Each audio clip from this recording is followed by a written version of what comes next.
Another week down, more Union victories!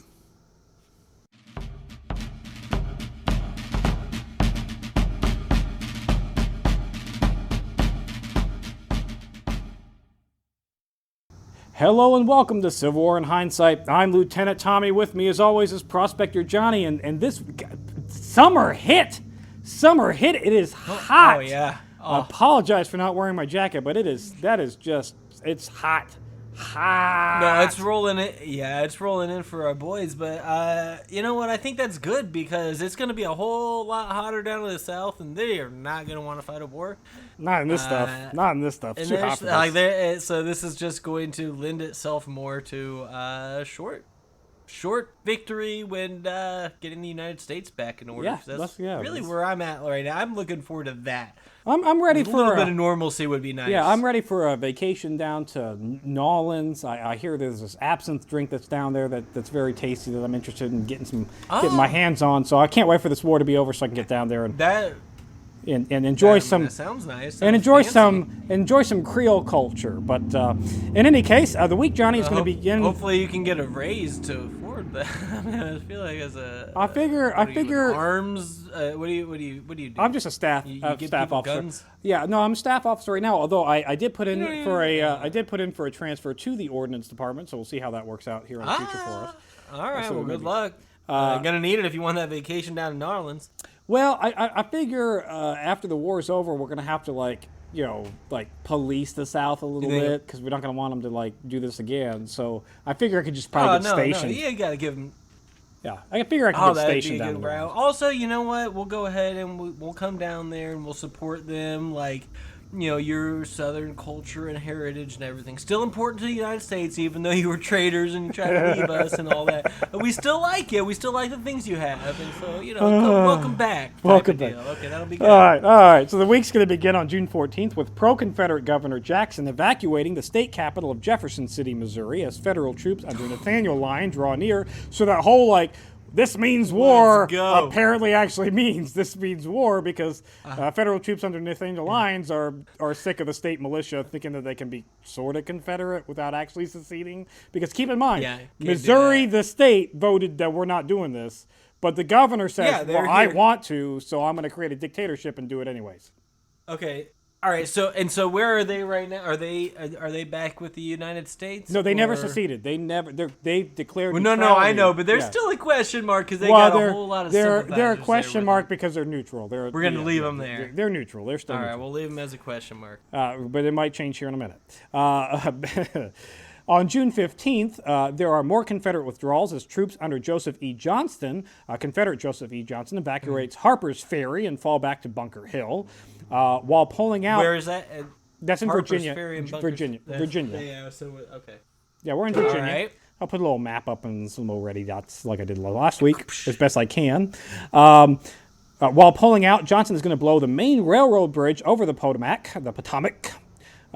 He's doing this because he fears that he fears that the Union raid from Romney and the troops of McClellan in western Virginia is going to pinch him between McClellan from the west and Robert Patterson from the north. He's afraid of being completely cut off and his army being destroyed, so he retreats from Harper's Ferry across the Potomac, blows up his own bridge, and sits around Bunker Hill. So this is going good for the Confederates. War is going to be over in a week. All right, so this guy, he did want to burn some bridges. Normally when you leave a situation, you don't want to burn any bridges. Your own bridges. You want to be able to get back, maybe. But he's like, you know what? These bridges, I'm burning all of them. They're gone. They're gone. Bye. Back in Missouri, Union forces under Nathaniel Lyon will enter Jefferson City, and Governor Jackson has fled to Boonville, Missouri. Army engineers are going to blow a 100-ton boulder that was obstructing the Baltimore-Ohio track at Point of Rocks, Maryland, which the Confederates had, literally the Confederates... 100-ton boulder... Wait, okay. This is the Confederates' weapon. A 100-ton boulder at Point of Rocks. That's Point of Rocks. So there's a little overhang. So there's an overhang did they over the railroad. Change the name? Yeah, they should after have. they Yeah, they should blew have. apart that boulder. So there's an overhang at this specific point. The Confederates get up there because they have nothing else to fight the Union with except for rocks. So they take this big stone boulder and they push it off the cliff, and it lands in the railroad tracks. And now the Union's like, well, that's going to take us a minute to blow up, and I mean, you delayed that's us a by a problem. day. Okay, traffic jam on. So they all got their on the highway. pickaxes out or whatever, and Well, and they blew it up. chiseled that They away. blew it up with some dynamite. They got rid of that. What? That's that's a easy. coward's way out. Wow. That's so easy. On June Back in my day, Tommy, we didn't have dynamite, bud. We just pickaxes. pick things out with pickaxes. That's why I have all this gold. Yeah, all your empty sack. On June 16th, Lincoln is going to inspect some fresh troops along the Potomac that are being recruited for their campaign into Virginia. So he's like, "Yep, you guys looking good." Although he must not have gotten the memo from last week about how our troops might look good, but they definitely might need some more training on how to use any of this equipment. Okay, but see, I feel like Lincoln and I were, same brain type mentality. You don't even need to train your troops. Doesn't matter. Well, we're just walking. Veterans aren't going to fight us. Well, They're not going to do anything.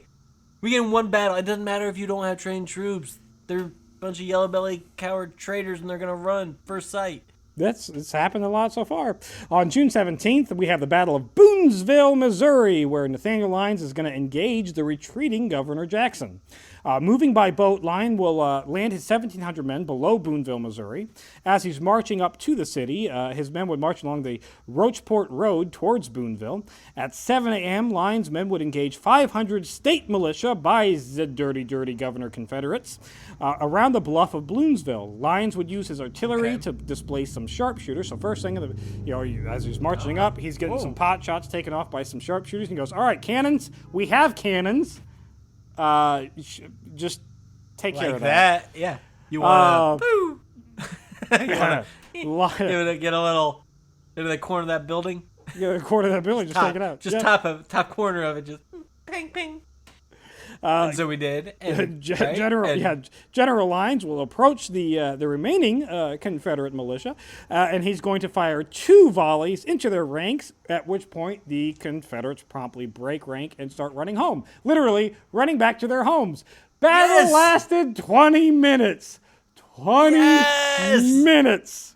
Oh my God! Why did you secede, Southern states? What was the point of you're not even gonna fight for anything? You're gonna run. Governor You just don't want change. They don't want change. Come on. Give me a break. Just come back. It's fine. It's fine. We'll forgive you. Okay? We will forgive you. Just come back.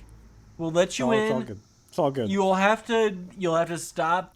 You'll have to promise not to doing shoot that us again. slavery bit. Yeah. Well, and the slavery bit is going to have to be, slow down on it. No. Just stop trying to get us to expand it. Just slow down on it. Yeah, no spreading. You don't have to get rid of it. Just keep it. Just don't spread it. Where it is. Governor Jackson is going to Make take it his less of an infection. Governor Jackson is going to take his remaining men and run for the hills, so to speak, as he runs towards the southwest portion of the state. While this is just a skirmish, as in comparison to like actual battles, there's only but because they didn't shoot back, they ran away like cowards. What Governor Jackson does do is he gives complete control of the Missouri River back to the federal troops. So now the federal troops have complete control of the entire river up and down. So that means supplies, more troops, food, equipment, all that fun stuff is easily accessed for the North through the river. Which you might need if you're a Confederate. Victory. That's big. That's victory. Yeah. So for all practical purposes at this point now, Johnny, you might as well put a big old circle for the Missouri because it's basically back under Union control. All right, let's get a blue circle around Missouri. I assume that's you Missouri. can, if you want, down in the bottom left corner, you can put a tiny little question mark. You can put a tiny little question mark down the bottom left-hand corner. I'll just leave the question mark. There's some dirty. I'll just leave it. And then if they do finish it, I'll erase the question mark. The question mark, and I'll give it the smiley face. The Union is going to suffer. The Union is going to suffer 5 killed, 7 wounded, while the Confederates would have 5 killed, 10 wounded. So pretty even. Except but one side ran ran away and hid. 60 to 80 Confederate militia were going to be captured. Those that are captured are actually going to be paroled pretty quickly, and just the guns are going to be taken away from them. So, hey, stop it. Go home. That's mine now. It's mine now. Stop it. Go home. Also, also, you're very limited supplies guns that you have. Yeah. So speaking of which, Johnny, Lions would capture 2 6-pound cannons, 500 flintlock muskets. 500? Flintlock. Johnny. 500 flintlock muskets. That is dated. That's dated. That's dated. What are they gonna? What do they think? These are what are they doing with those? These are model 1812 to 1816 flintlock muskets from the 1812 war. So we've got these guys now. They're gonna fight a modern civil war with the flintlocks. Yep. Lions also confiscates 1,200 pairs of shoes, several tents, and stockpiles of food. Hey, we'll take the shoes. So we'll take the shoes. We'll take the food. We'll take the tents. Yeah. Those are going to help us. And on June 19th, and we'll take these. We'll take your flintlocks and muskets. Put them in a museum for you.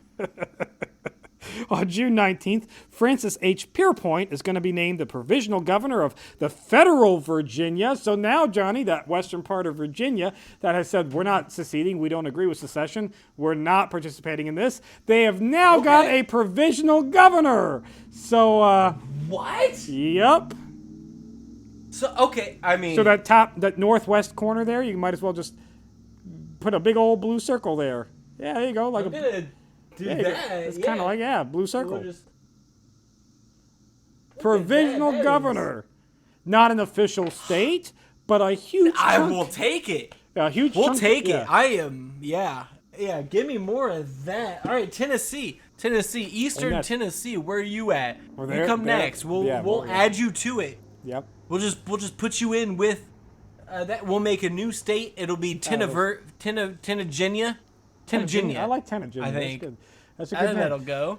So we've now got 2 states that, one that now actually has its own government that has been formed within Virginia called Federal Virginia. That's now formed because they're against this whole secession, which is huge. And on top of that, that's awesome. Yeah, on top of that, we have Tennessee that's about ready to do the same thing, or at least it sounds like they might be. Let's go Tennessee! Come on, you're fine. Right, even the South isn't in support of this. This is crazy.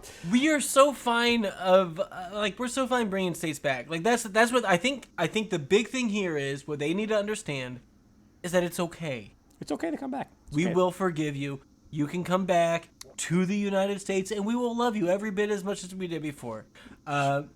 Ish. Close to it. We will get close to loving you the amount that we loved you before. Yep. There's a little bit of a backstab in there, but that's fine. We'll get over it. There is a little bit of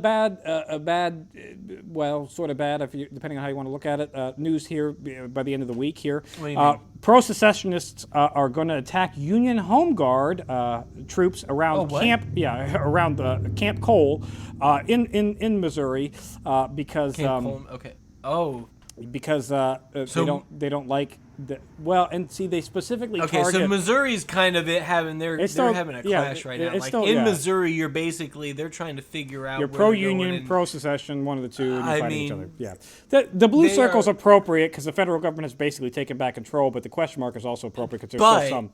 So there's the federal government took control of a bunch of people, and like half of them or a third of them or whatever the percentage of them aren't happy about it. They're like, no, we want the reports that I received that 15 Union Home Guard troops have been shot and killed, around Cole Camp, and most of these boys were most of them were actually German, and so this sounds like it might be a little bit of a retaliation for that whole war crimes that the German did a few weeks ago in Missouri. And then people aren't happy. That's why I said it depends on how you want to look at it. It's good news, bad news. It's like, we probably shouldn't have, we did a war crime, we shouldn't have done that, and now they got retaliation. War crimes are bad. Even. Wash hands. We're even now. Hands are washed. Okay, all right. Eye for an eye makes the whole world blind, Tommy. Well, Johnny, which isn't actually true, though, is it? Well, anyways, you still have one eye. Depth perception. You still have Anyways, Johnny, this week it's going to finally come to an end with Chief John Rosh of the Cherokee people. He's going to remind his people. Hey, you should make that song in about 100 years. I should make that song in about 100 years. He's going to remind his people. He said, "Hey, listen, we have treaties with the United States. We have to honor those treaties. Don't go talking to the South." Oh, my man. My man right there. Let's go. That's right. We have the whole Cherokee Nation on our side, well, too. I respect him, but I don't think that's going to stand very well because we haven't exactly treated the Cherokee people all that well. But we'll see what happens in the weeks to come. That's it for this week in Civil War in Hindsight. Please remember to like, share, and subscribe, and join us on Historic Hindsight, where we talk about all kinds of random things like how we treated the Indians so appropriately while drinking absinthe.